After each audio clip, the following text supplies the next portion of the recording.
Hello everyone, मैं doctor Neha आपका बहुत स्वागत करती हूँ मेरे यूट्यूब चैनल में। आज हम बात करने वाले हैं साइनसाइटिस के बारे में। साइनसाइटिस क्या होता है, इसके कॉजेज़ यानी कारण के बारे में, इसके सिम्टम्स और होम्योपैथिक ट्रीटमेंट के बारे में। साइनसाइटिस के बारे में बात करने से पहले हम बात करते हैं साइनस क्या होते हैं। साइनस हमारे स्कल में हॉलो स्पेस यानी खाली जगह होती है जो एयर फिल्ड यानी जो हवा से भरे होते हैं।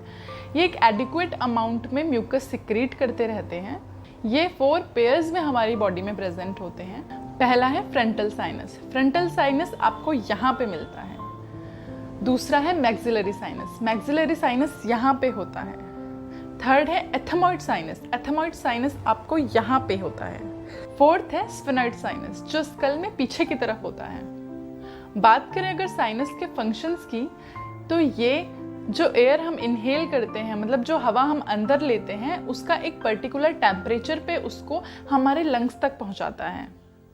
एयर पॉल्यूटेंट या डस्ट पार्टिकल्स जब भी हम इनहेल कर लेते हैं तो वहाँ पे म्यूकस सिक्रेट होने लग जाता है, जिसकी वजह से ये डस्ट पार्टिकल्स या एयर पॉल्यूटेंट हमारे लंग्स में नहीं जाते।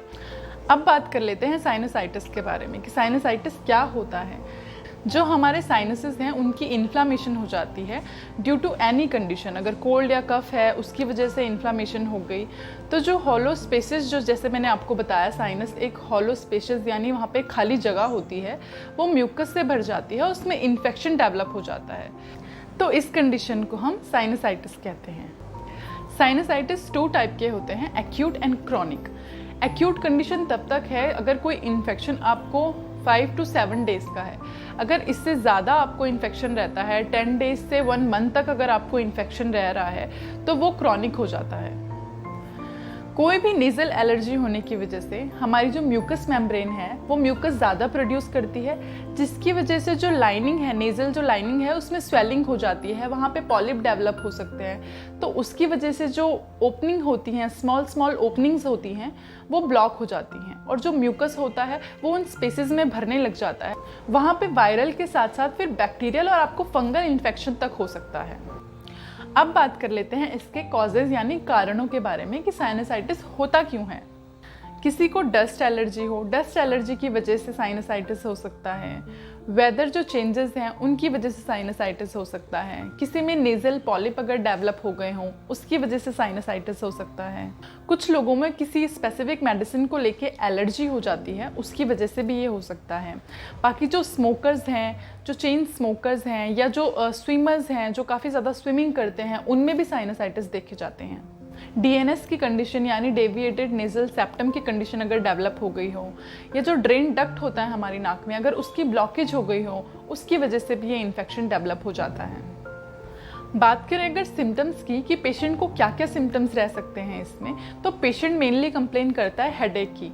पेशेंट के जिस साइड के साइनस को इन्फेक्शन हुआ है, जिस साइड का साइनस उसका इन्वॉल्व हुआ है इन्फेक्शन के लिए, उस साइड उसको पेन होगा।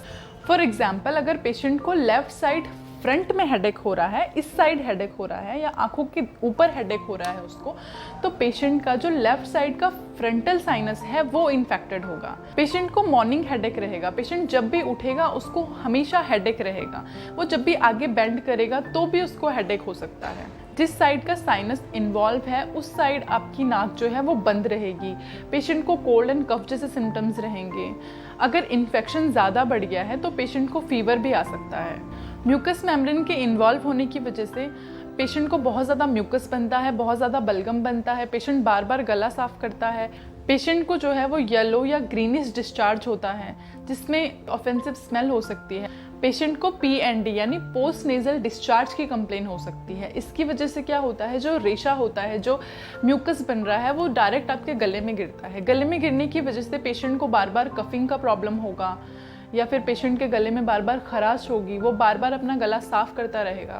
बहुत लंबे टाइम तक अगर ये इन्फेक्शन रहे तो पेशेंट की जो नेजल लाइनिंग है उसमें इन्फ्लामेशन हो सकती है, या वहाँ पे पॉलिप डेवलप हो सकते हैं। सिम्टम्स भी 2 टाइप में डिवाइडेड हैं, एक्यूट और क्रॉनिक सिम्टम्स। एक्यूट इन्फेक्शन की कंडीशन में पेशेंट को ये सिम्टम्स तो रहेंगे, लेकिन वो 5 to 7 डेज में क्योर कर जाएगा। वहीं अगर ये सारे सिम्टम्स इससे लंबे टाइम तक चल रहे हैं, 1 महीने तक अगर पेशेंट इनसे सफ़र कर रहा है, तो ये क्रॉनिक कंडीशन हो जाती है और फिर इस कंडीशन से पेशेंट बहुत परेशान रहते हैं। कुछ बातें हैं जो आप सबको ध्यान रखनी चाहिए। अगर आपको कोल्ड या कफ का इन्फेक्शन हुआ है, आपको सर्दी जुकाम हुआ है, तो इन छोटी छोटी चीज़ों के लिए मेडिकेशंस ना लें। अगर आप एंटीबायोटिक्स लेते हैं तो ये आपकी प्रॉब्लम को सप्रेस कर देते हैं, मतलब थोड़े टाइम के लिए आपको आराम तो मिल जाता है, लेकिन आगे आने वाले टाइम के लिए ये आपको नुकसान पहुंचा सकते हैं।